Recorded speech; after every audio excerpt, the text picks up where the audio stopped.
Senador Otto tá, por favor.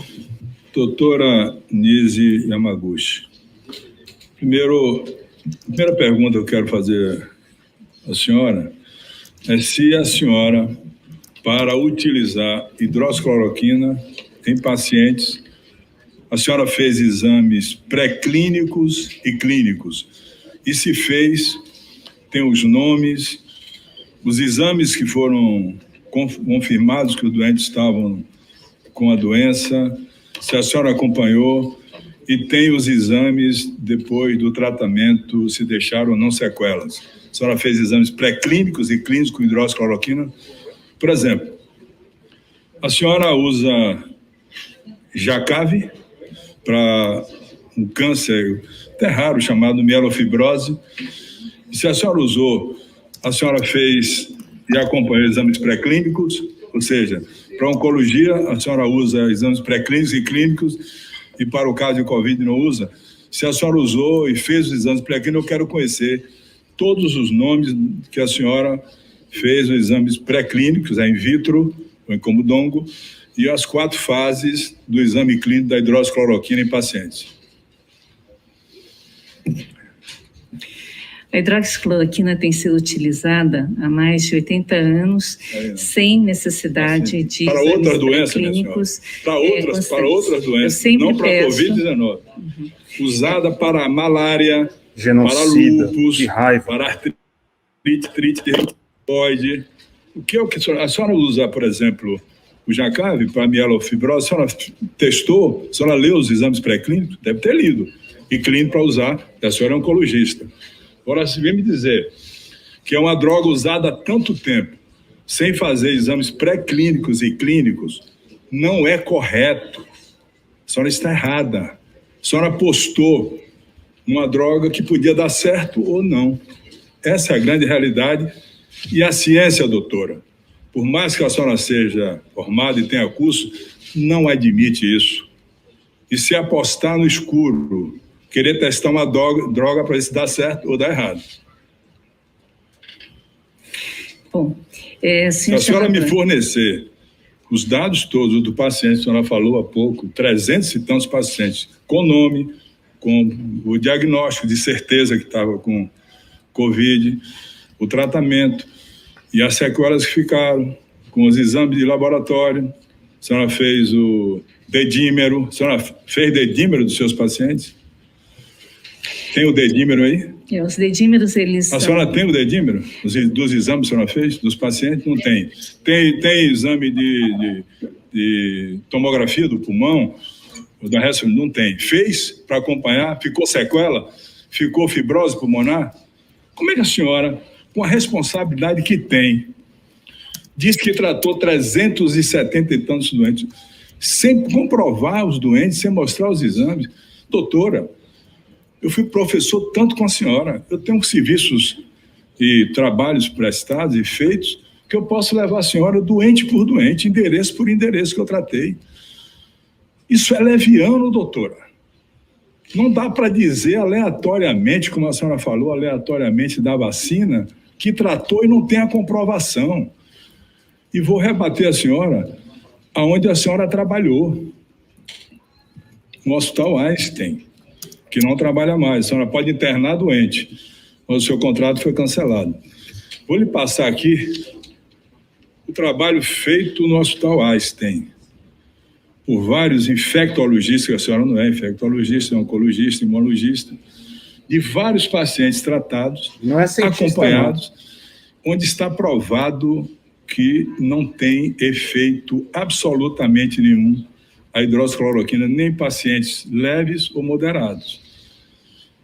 Hospital Einstein, onde a senhora trabalhou. A senhora não tem mais contrato no Einstein. A senhora pode internar o doente, que é um hospital que, para quem trabalhou lá, fica aberto. Se a senhora quiser internar um doente com câncer, de oncologia, alguma coisa, pode internar e tratar. Então, aqui está o trabalho feito no Einstein, publicado em julho do ano passado.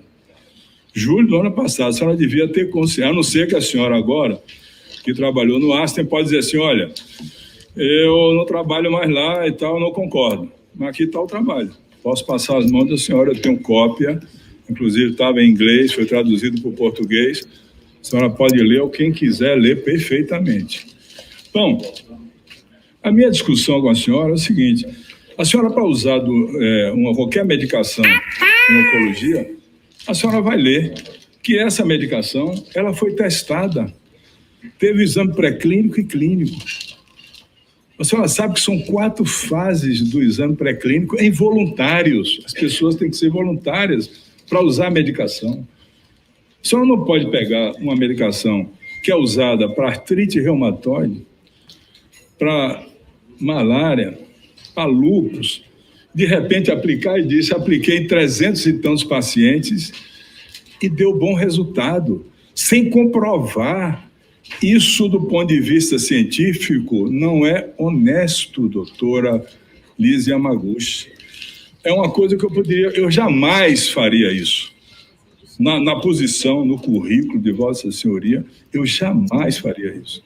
Eu não tinha como comprovar essa situação. Portanto, é fundamental que se faça os exames todos para comprovar como foi a evolução do paciente com a medicação, o que aconteceu do ponto de vista farmacológico, farmodinâmico, farmocinético, como a droga se desenvolveu dentro do organismo do paciente e quais os efeitos da droga. Bom, se o advogado vai ficar ensinando, o senhor também é médico? Deve ter feito um cursinho rápido também para ajudar a doutora. Então, o que eu quero saber da senhora é que a senhora me apresente o trabalho da senhora, com o endereço dos pacientes para checar CPF, onde mora, aonde não mora, porque o trabalho aqui do Hospital Einstein é completo e conclui que não tem eficácia nem para casos leves, nem para moderados. O hospital que a senhora trabalhou e não trabalha mais, a senhora pode internar, mas o seu contrato foi cancelado lá no Hospital Einstein. Eu peguei, estava em inglês, traduzi para português e posso lhe passar a hora que a senhora quiser. Mas esse é um caso que, na minha opinião, está claramente certo de que a hidroxicloroquina não funciona. Até porque a senhora deve saber, por exemplo, qual é a diferença entre um protozoário e um vírus. A senhora sabe? Qual é a diferença, doutora Anísia? Estou perguntando à senhora. A senhora sabe qual é a diferença entre um protozoário e um vírus? Pode dizer? Responder todas as suas perguntas. A senhora sabe dizer o que é a diferença entre um protozoário e um vírus? Presidente. Por favor, estou lhe perguntando. A hora está na hora de lhe perguntar. Pela ordem o quê? Estou perguntando. Eu estou perguntando à doutora Anísia para ela responder se ela sabe a diferença entre um protozoário e um vírus. Eu só estou perguntando, diga, do ponto de vista científico, o que é um protozoário e o que é um vírus. Qual é a composição de um e de outro? A senhora sabe? Então, vamos começar pela discussão que o senhor colocou. Não, primeiro a senhora vai me responder agora o que é um protozoário e um vírus, por favor. Exatamente. Nós temos aqui A senhora defina do ponto de vista orgânico do que é um protozoário e um vírus. Por favor. A senhora é médica formada, você elogiou tanto o currículo da senhora. Me diga, por favor, o que é um protozoário e o que é um vírus, diferença entre um e outro, só isso. Os protozoários são organismos celulares e os vírus são organismos que têm conteúdo de DNA ou RNA. No caso do Covid, não, senhora, nós não, temos... Não, senhora, é um caso... Não, senhora, tenha paciência. Sim, o senhor tem definições diferentes. Não é bem assim, não. O que eu quero dizer... Existem definições diferentes. Não é bem assim, não. A senhora não é infectologista, se transformou de uma hora para outra, como muitos no Brasil se transformaram em infectologista, e não é assim. Os protozoários são organismos mono- ou unicelulares, e os vírus são organismos que têm uma proteção proteica, capsídeo e internamente o ácido nucleico. Completamente diferente do que a senhora falou aí. A senhora não soube explicar o que é o vírus. Vírus não são nem considerados seres vivos. Portanto, uma medicação para protozoário nunca cabe para vírus. Por exemplo, doutora, quando surgiu o H1N1, Meu Deus, é muita porrada. H1N1, a ciência foi atrás de um medicamento antiprotozoário ou antiviral? Me diga, responda. Não foi um antiviral? Antiviral. Pois bem, não foi antiprotozoário. A ciência agora está buscando para o coronavírus. Aliás, a senhora sabe a que família, a que grupo pertence o Covid-19? É um coronavírus. Hein? Ele é um coronavírus. Mas a que grupo? Ele pertence a... A senhora não sabe, infelizmente. A senhora não sabe nada de infectologia. Nem estudou, doutora. A senhora foi aleatória mesmo, superficial. O Caralho, que porrada, bicho! é da família dos beta-coronavírus. Sim, é o coronavírus. A senhora não disse. A primeira manifestação, doutora, me perdoe, eu não queria nem constranger a senhora, porque eu vi logo do começo que a senhora sabia oncologia e imunologia, mas não tinha nada de conhecimento de infectologia. Já vi logo do começo. Eu não queria nem falar isso. Estava na dúvida se eu vinha questionar ou não, para não deixar a senhora, como se diz na gíria, em saia justa. Eu gostaria A senhora somente de sabe quando responder. foi que aconteceu a primeira manifestação do coronavírus no mundo? O primeiro caso no mundo. A senhora sabe a data? Sei, E que tipo de coronavírus foi? exatamente. Diga o número, diga o ano. Pode pegar o número aí, porque a senhora não tem na cabeça, não estuda. Cara, eu vou mudar meu título de eleitor para Bahia para votar no Otto Alencar. A partir do ano que vem. Médico audiovisual Olha, esse que plenário tá vergonha, cansado. cacetada! E viu e não leu, e não se aprofundou, e não tem estudado. Eu falo com a senhora porque eu tenho, desde que começou essa doença, lido tudo sobre essa matéria. Tudo. E não preciso pegar e olhar aqui, não preciso ler para ver, não. A senhora nem sabe quando começou a primeira manifestação do coronavírus no mundo e como foi essa manifestação. Então, a senhora não podia, de jeito nenhum, estar debatendo um assunto que não era do seu domínio. Isso não é honesto, doutor. A medicina, a ciência quer honestidade, quer verdade, integralidade, capacidade intelectual, científica, para dissertar a respeito de uma doença tão grave como essa, que muitos médicos e infectologistas ainda não dominam. Então, eu quero dizer à senhora, a senhora não sabe quando foi que aconteceu a primeira manifestação e como aconteceu.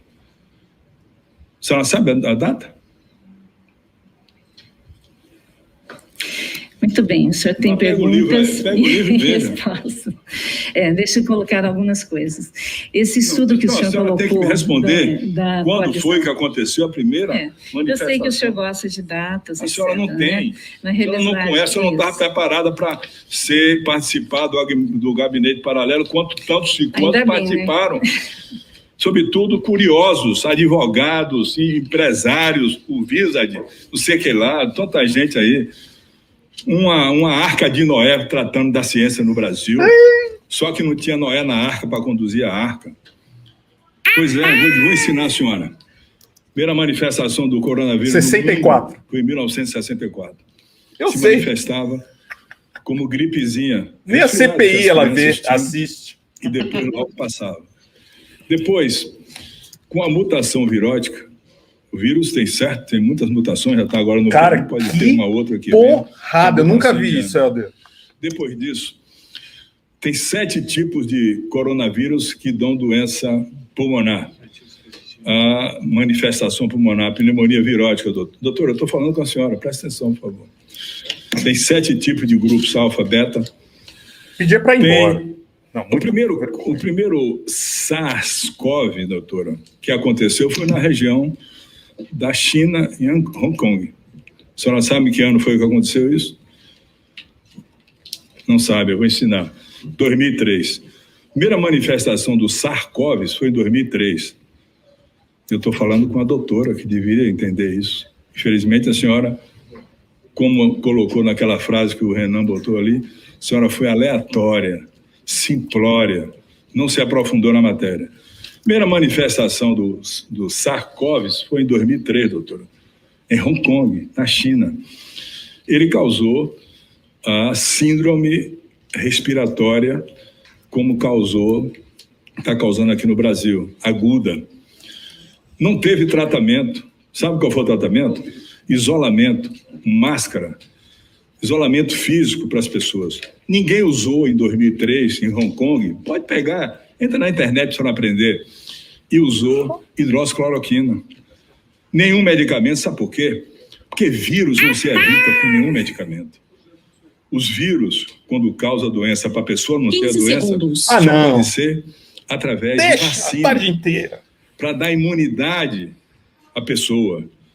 O vírus penetra, mesmo tomando medicamentos. Então, em 2003, teve a primeira crise aguda com pneumonia virótica em Hong Kong.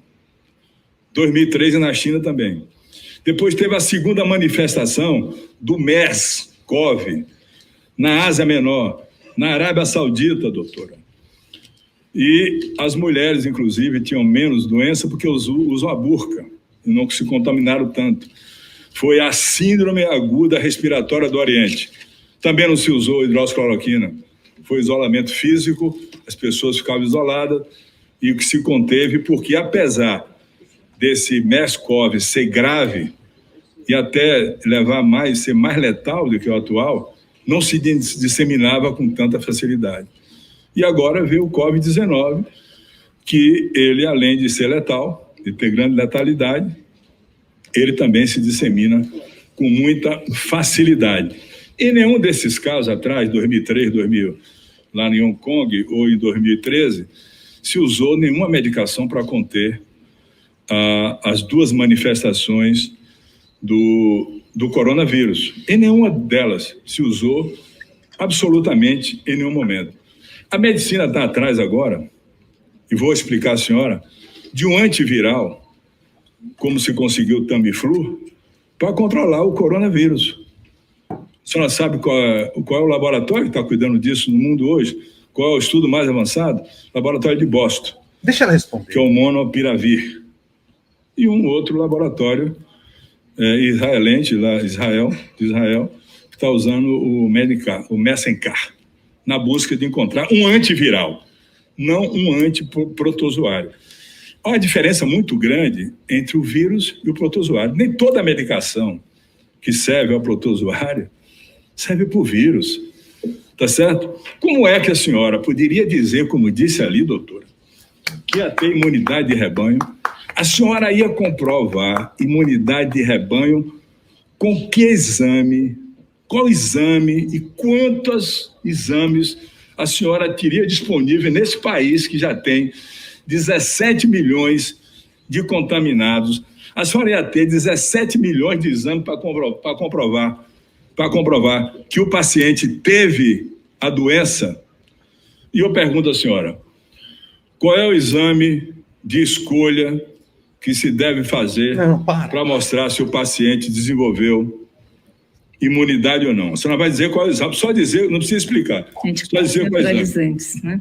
Qual? Anticorpos neutralizantes. Mas eu preciso responder. Não quero. Primeiro a senhora tem que me responder. Qual é o exame de escolha para identificar se o paciente desenvolveu imunidade celular ou não? Porque a imunidade tem que ser celular. A senhora sabe que tem que ser celular, né? O agressor chega, a célula está defendida, não entra.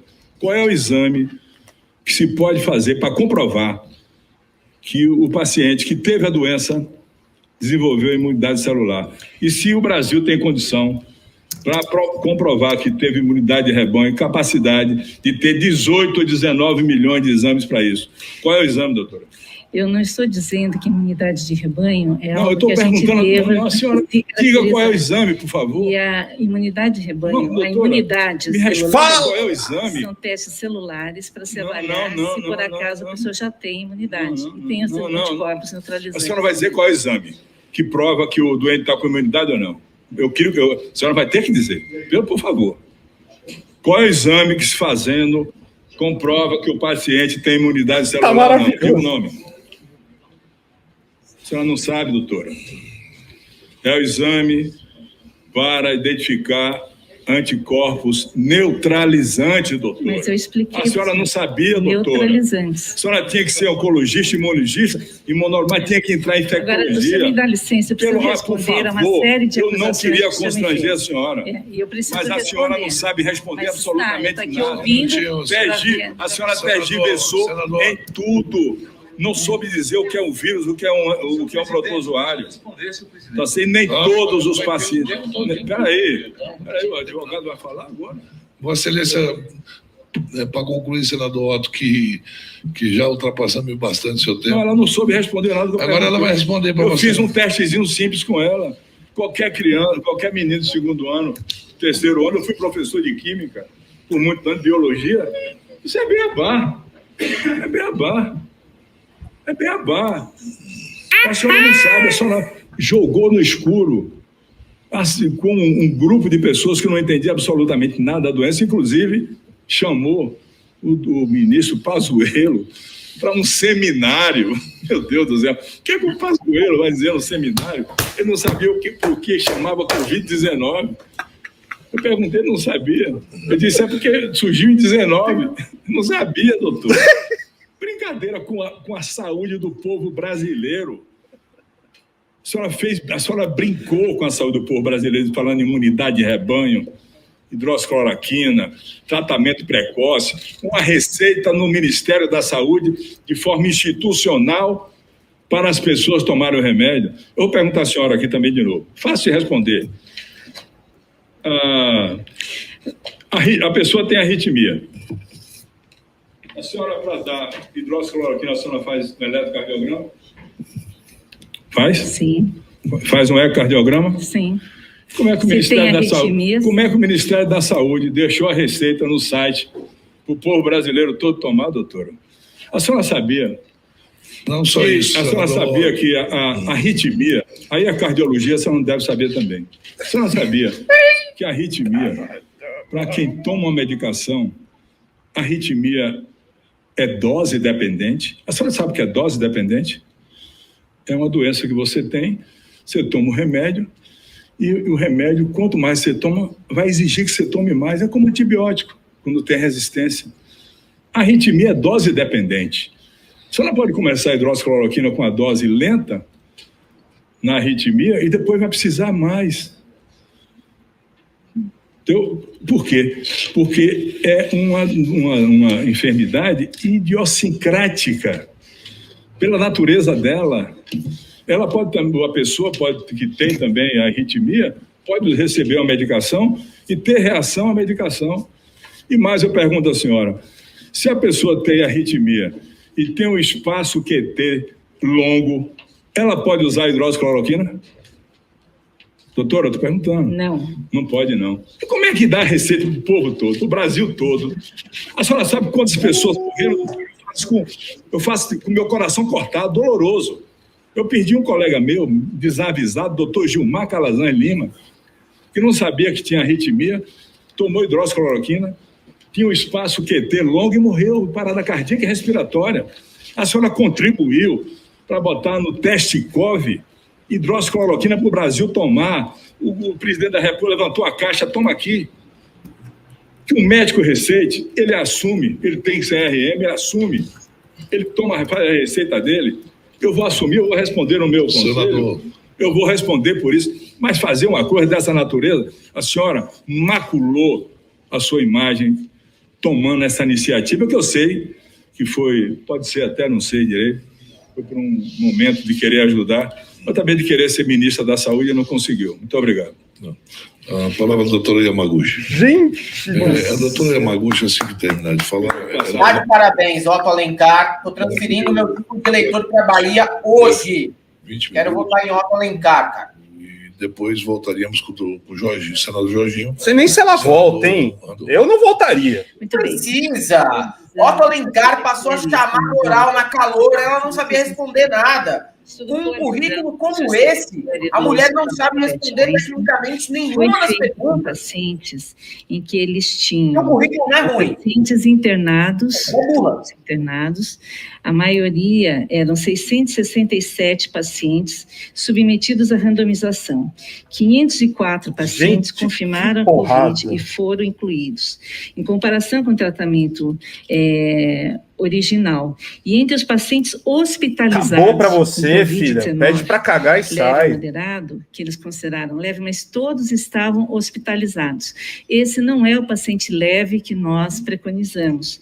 Eles, inclusive, dizem o seguinte, que, nesse caso, existia no final dessa fala, na conclusão, estava procurando exatamente esse artigo, ele diz o seguinte, que um total de 18 pacientes morreram no hospital durante ensaio, 5 pacientes designados para receber hidroxicloroquina mais azitromicina, 7 no grupo de hidroxicloroquina isolada e 6 no grupo controle. Não houve diferença significativa entre os grupos quanto aos resultados secundários de complicações tromboembólicas ou renal aguda. Tá e eles, inclusive, tá finalizam dizendo o seguinte, que muito provavelmente eles deveriam ter incluído pacientes em fases mais iniciais, que é o que agora, nessa fase 5, vai ser... Apresentar os nomes, os endereços, o CPF, então, o exame que constatou a doença, o exame final, a tomografia, o dedímero, tudo que se faz isso com o paciente. Isso é dentro de um estudo, senador. Senador, os estudos que são feitos, prospectivos, randomizados, duplos cegos, eles fazem todas essas avaliações. Na área clínica, o paciente recebe antes o diagnóstico clínico. Cara, essa mulher o diagnóstico clínico, ele é iletrada em comparação que passou uma vergonha. Eu não voltaria para casa mais tardio. Tanto é que os estudos que foram feitos, tanto é que os... Sim, tem que ter tudo isso aí. Tanto é que os... Senhor, eu posso responder, senador? Desculpe, eu posso responder? Então, o que acontece é o seguinte, esses pacientes que foram submetidos a esses estudos, eles estão estudos onde você faz todos os exames. Nos outros pacientes clínicos, você tem avaliações clínicas, avaliações laboratoriais, avaliações que ocorrem em termos de tratamentos e com relação às toxicidades. Então, na realidade, a discussão com relação aos tratamentos iniciais, eles passam por essa dificuldade. Nós temos aqui um estudo relacionado pela Associação de Perspectivas de Pacientes com Tratamentos Preventivos, em que no Canadá e nos Estados Unidos, eles não tiveram os resultados em 60% dos casos, porque isso não era possível. Nós temos também a questão relacionada à utilização inicial de hidroxicloroquina. Não cita qual é o estudo, nada. Na época da MERS, isso também eu posso falar. E a gente...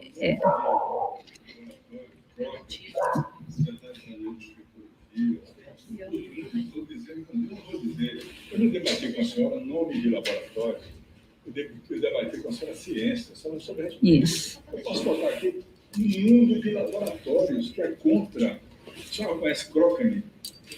Sim. São 400 cientistas que são contra essa. Senador. Eu quero mostrar a senhora. Isso. Senador, eu gostaria de poder responder. O trabalho da senhora com os nomes dos pacientes, com exames confirmados, com o tratamento, com o resultado. Eu não estou falando. Então, eu queria o endereço, onde foi que a senhora pegou em São Paulo, qual a sua Senador, nós vamos ter que trazer aqui, foi feita uma pesquisa com pessoas de acima da idade, na Prevent Senior. No Prevent Senior foi feita essa pesquisa e nós vamos trazer a Prevent Senior para saber. O que, presidente? Prevent Senior, onde a doutora Yamaguchi trabalhou. Aí nós vamos pedir todo o trabalho que foi feito lá, que deve ser um trabalho muito aprofundado. Parou né? aí. Na realidade, eu acho que o senhor não está desejando que eu responda. O primeiro caso de Covid-19. Senador, só para concluir, por favor. Para mim está concluído, que ela vai fazer a mesma coisa que fez antes, desdiversar e tal. Gancho queimado. Presidente, pela ordem, presidente Omar Aziz.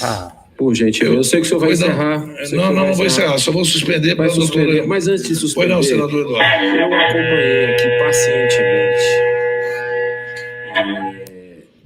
as perguntas do senador Omar, senador Otto Alencar. Fiz aqui, respirei, porque a gente tem o direito de divergir, cada um de nós tem o direito de divergir, mas a gente precisa tratar as pessoas com o mínimo de humanidade. E eu espero que haja essa reflexão aqui, que isso não ocorra, porque constrange. Eu vi colegas aqui constrangidos com isso. Eu lhe ouvi, amigo, eu lhe ouvi, mas o que o senhor fez aqui não tinha absolutamente nada a ver. Tudo a ver? Não, as perguntas que o senhor fez... Tudo a ver? As perguntas que o senhor fez, o objetivo, pelo menos para mim, ficou muito claro. Não sei se o sentimento das pessoas que estão... A reunião, só para concluir, por favor, senador. Só para concluir. Eu vou... Um minuto. O senhor está desqualificando. Não. Eu tô apenas dizendo que... Senhor presidente, eu não posso discutir ciência aqui, não. Presidente, só concluir, por favor. Na volta. Só concluir, não, rapidamente, presidente. Por 20 minutos. Presidente, não faça com todo isso, o respeito presidente. que ele tem, eu não lhe dei norma de comportamento. Não faça isso. Vai embora, não volta. Acho que agora não volta, hein? Eu acho que agora vai dar um vaso vagal. Vai dar, né? O Otto Alencar, ele costuma gerar essa síndrome das pessoas. Eduardo Pazuello também teve a síndrome do vaso vagal. Acho que a Nise Yamaguchi também vai sofrer um pouquinho depois dessa fala do senador Otto Alencar, do PSD da Bahia. Já foi governador da Bahia também por um pequeno período, mas já foi também, cara. Olha só, essa participação do Otto Alencar aí provou que, apesar do bom currículo da Nise Yamaguchi, ela simplesmente ofereceu uma cura milagrosa para os pacientes dela, sem evidência nenhuma. Como a taxa de morte da doença é baixa, cara, se morrer, foi só um acaso. Era mais ou menos baseado nisso que ela agiu nos últimos meses. Oferecendo cloroquina. A cloroquina é usada há muito tempo. Aí, se a pessoa não desenvolve nada, tá tranquilo. Aí, tá vendo? A doutora Nise estava certa. É um populismo medicinal misturado com delírio político. E ela parece que é treinada no olavismo também, porque ela fala de uma maneira certeira para irritar os outros. Ela irrita, até mesmo com essa abordagem mais calma que os outros que já foram ouvidos aí. É o que o Ricardo Salles faz. Hã? Que é o que o Ricardo Salles faz muito bem. Isso, exatamente. E o Otto Alencar foi sem gracinha. Disse bom dia, boa tarde, falou o nome da Nise e passou a chamada oral na caloura. Só que a chamada oral mostrou que, apesar do currículo, a doutora Nise não tem preparo técnico, cara. Ela não sabia responder perguntas muito básicas, de fato. Algumas perguntas ali, não todas, mas algumas, são perguntas de ensino médio, em biologia. Eu até anotei aqui, Bézio, até anotei para o Enem do ano que vem essas perguntas do Otto Alencar, porque eu acredito que são perguntas que vão, já estão com as respostas ali, vão ser muito boas para o meu preparo para o Enem no ano que vem. O Otto fez a chamadinha oral ali, agiu como professor. Tem gente que acha que isso foi de uma grande arrogância, que foi desnecessário, que ele não deveria se portar assim. Só que a doutora Nise, durante muito tempo, ficou ali enrolando e não respondendo nada, né? Até o momento, na verdade. 5 horas e 25 minutos de CPI, e só agora, nesses últimos 15, 20 minutos, porque depois dos 15 segundos, o Otto falou mais uns 3 ou 4 minutos, foram 15 segundos bem longos, que ela realmente foi emparedada. Ela não tinha sido emparedada até agora. Humberto Costa fez mais ou menos, e os demais não. O Girão passou um pano, Marcos Rogério passou um pano, e o resto, cara, simplesmente deixou ela fugir pela tangente. Mas essa mulher aí, uma grande demonstração do complexo de Deus. Ela acreditou que por ter o tanto de paciente e o tanto de sucesso que ela tem na medicina, ela poderia fazer o que quisesse. Ia sair ilesa ainda. E como o próprio Otto falou, olha só, você contou durante muito tempo com uma nomeação para o Ministério da Saúde. É por isso que você continuou a sustentar isso daí. Só que também, com a fala dela, dá para ver que ela não tem muita noção. Porque ela não tem evidência nenhuma para indicar cloroquina, para indicar qualquer tratamento que seja. Ela é fraca, cara. Ela é fraca. Acho que até mesmo se a capitã cloroquina fosse perguntada dessa maneira pelo Otto, ela teria mais preparo. Sim. O Taish, com certeza. Muito despreparada. Muito despreparada, muito. E aí, eu acho que ela pediu ali um tempo para dar aquela passada de olhos na Wikipédia, sabe? Deixa eu aqui refrescar minha memória e tal. Cara, vindo desse governo, agora falando seriamente, eu começo a duvidar do currículo dela, cara. Eu acho que precisava ser investigado. Não precisa, né? Ficou claro, até porque o Otto falou que na escola, aluno de segunda série sabe isso, né? De segundo ano. Aula de química. Aí mandou bem, até criança sabe responder, e a senhora não tem ideia do que está fazendo. Ela é muito fraca, que demonstra toda a capacidade dela de estar nesse governo mesmo. Né? Sim. A gente só tem gente muito despreparada. Essa é a nossa sorte. A gente tem gente muito despreparada. O Bolsonaro é amigo das pessoas do exército as mais despreparadas. Todo mundo que ele traz para o lado dele é muito ruim. É muito ruim. E aí fica também aquilo, a gente perdeu para esse tipo de gente. A gente tem no poder esse tipo de gente, cara, que é perigosíssimo. E ela, sim, faz parte do genocídio que aconteceu no Brasil. Com as falas dela, ela fica fazendo aquela vozinha de santa, mas não engana ninguém. Minha avó, japonesa, Dona Kiko, fazia a vozinha de santa também. De santa não tinha nada. De santa, mas não estou comparando com a Nise Yamaguchi. Não, claro, mas isso aí, né? Eu até falei aqui que ela lembra aquelas avózinhas dos desenhos do Miyazaki, que na verdade são só, assim, aparentemente boazinhas, mas na real são onibabas, são demônios, na verdade, né? Onibabas são demônios, assim. E é meio que isso a Nise Yamaguchi, porque ela faz mesmo aquela entonação de voz para que você acredite que ela é fofa, que ela é uma pessoa boazinha, mas dentro desse perfil é que mora a psicopatia, né? Dando aqui um diagnóstico freestyle, já que ela que é médica pode dar, eu também posso dar, pô. Entendeu? Sim. É dentro disso que mora a psicopatia.